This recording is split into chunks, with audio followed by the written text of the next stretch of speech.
안녕하세요. 문화평론가이자 변호사로 살아가고 있는 정지우입니다. 오늘은 이 저작권법에 대한 이야기를 해볼까 하는데요.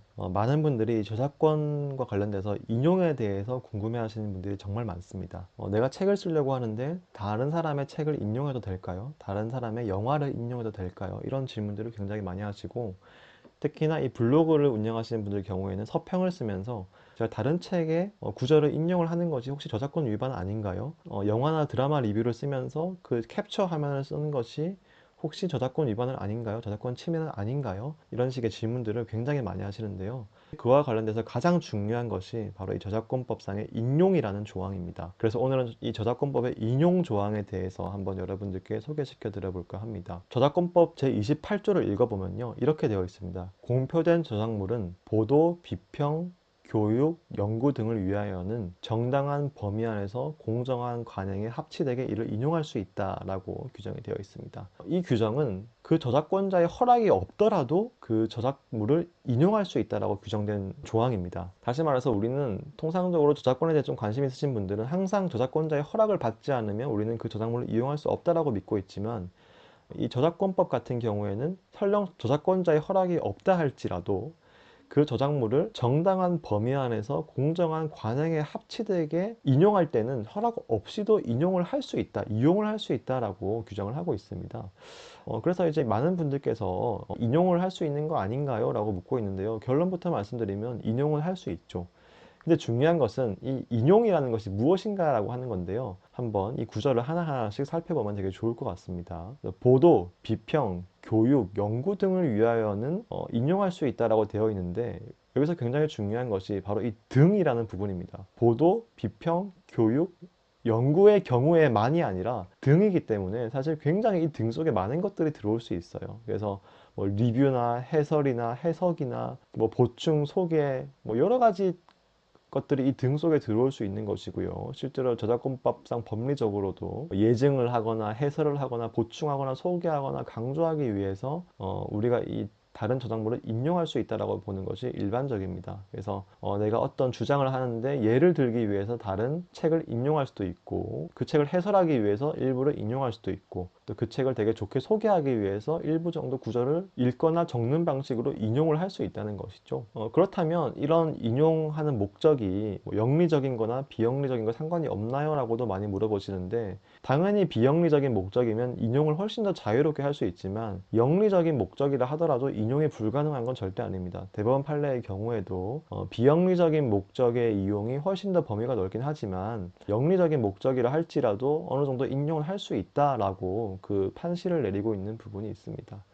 더군다나 우리가 뭐 요즘에는 비영리적인 것이와 영리적인 것을 되게 구별하기가 쉽지가 않잖아요. 내가 비영리적인 목적으로 교육을 하거나 연구를 하거나 비평할 수 있지만, 설령 비영리적인 목적이 강하다 할지라도 그런 비평집을 팔거나 교육에서 비용을 받거나 라고 한다고 했을 때 영리성이 어느 정도 들어갈 수도 있다는 거죠. 그렇기 때문에 영리적인 것과 비영리적인 것을 딱 잘라 말하기 사실 쉽지는 않은 것이고, 물론 우리가 뭐 광고를 위해서, 홍보를 위해서 다른 책을 너무 많이 인용을 하거나 이러면 좀 문제가 될 수 있겠지만, 내가 뭐 리뷰를 쓰기 위해서 뭐 영화 장면 하나 정도를 캡처한다든지, 뭐 책의 서평을 쓰기 위해서 책 내용을 일부 인용을 하면서 그에 대한 해설과 나의 생각을 단다든지, 이런 것들은 이제 그 목적상으로도 사실 크게 문제가 되지 않는 그런 인용일 수 있다라고 말씀을 드릴 수 있는 거죠. 근데 특히 더 중요한 것은 이제 그 다음 부분인데, 이 정당한 범위 안에서 공정한 관행에 합치되게 인용을 하여야 한다라고 규정이 되어 있습니다. 근데 이 정당한 범위, 공정한 관행, 너무 이제 사실 추상적으로 느낄 수 있는 부분인 거죠. 사실 판례 같은 경우를 보더라도 좀 추상적일 수밖에 없는데, 뭐 인용의 목적이나 저작물의 성질, 인용된 내용과 분량,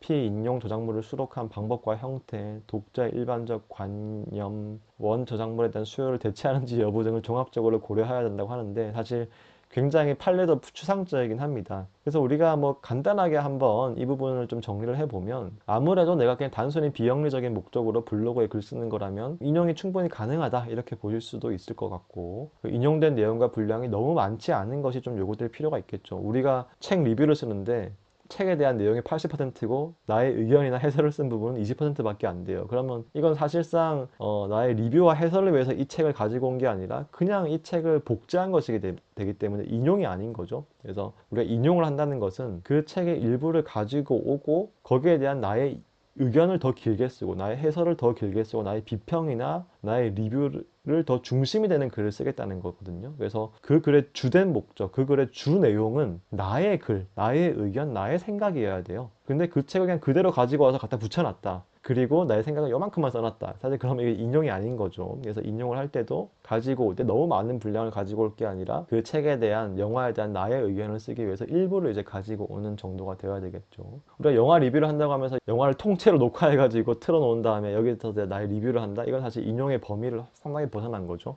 일부 하면 몇 개 정도의 캡처 정도는 가능하다 라고 보시면 될 것 같습니다. 특히나 또 하나 중요한 것은 그 저작물의 수요를 대체할 정도가 되면 안 되는데요. 내가 리뷰를 너무 열심히 써가지고 300쪽짜리 책에 대한 리뷰를 한 100쪽을 쓰면서 그 책 내용을 전부 다 요약하고 굉장히 많이 인용을 해가지고 다른 사람들은 더 이상 그 책을 사볼 필요가 없을 정도로 수요가 대체되어 버렸으면 사실 되게 문제가 될 수 있는 거죠. 그렇기 때문에 수요가 대체될 정도로 많이 인용을 하면 안 되겠다라고 이렇게 생각을 하시면 되겠습니다.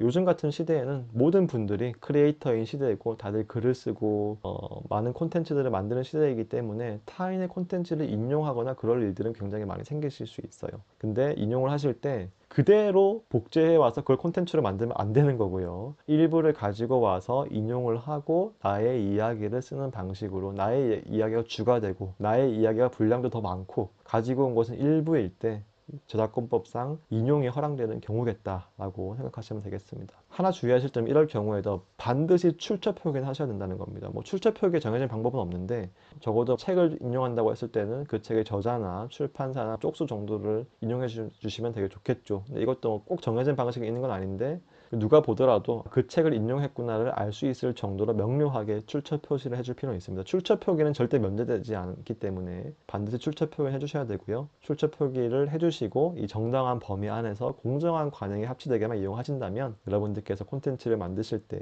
충분히 타인의 저작물을 인용하셔도 된다. 그렇게 말씀드릴 수 있겠습니다. 만약에 저작권법에 대한 내용이 조금 더 궁금하신다면 제가 쓴 책 중에서 이제는 알아야 할 저작권법이라는 책이 있습니다. 그 정유경 변호사와 함께 쓴 책인데요. 그 책을 읽어보시면 또 많은 도움이 되지 않을까 싶습니다. 네, 그럼 오늘 저작권법과 인용에 대한 이야기 여기서 마치도록 하겠습니다. 저는 정지우와 카푸치노 수도사의 정지우였습니다. 감사합니다.